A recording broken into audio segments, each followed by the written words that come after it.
এদিকে নিমার মনোভাব দেখে সচিমাতা নিমাকে বিয়ে করে দিলেন। নিমাই বলছেন, আমি যার জন্য নবদ্বীপে অবতীর্ণ হয়েছি আমি কিছু করতে পারলাম না। হরিনামের ব্যবস্থা করেছি, কিন্তু আমি জিভে দেখাতে পারলাম না।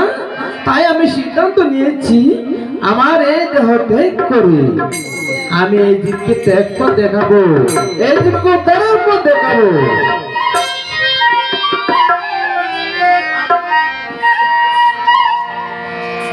আর ওইদিকে সচিমাতা এসে বলছেন, কি বলছে? নিমাই, ও নিমাই, তোর কি হয়েছে নিমাই? তুই এখানে চুপ করে দাঁড়িয়েছিস কেন? আমার কাছে বল।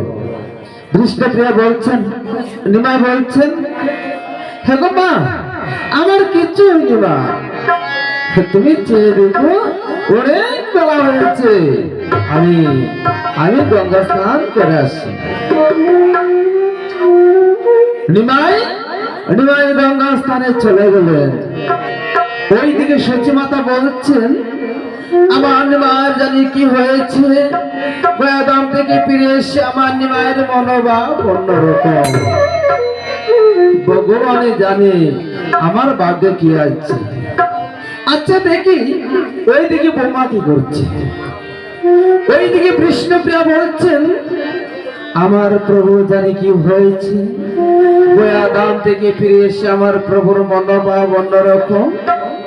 কোনে আসে, কোনে কাঁদে, কোনে হরে কৃষ্ণ বলে গড়াগড়ি যায়।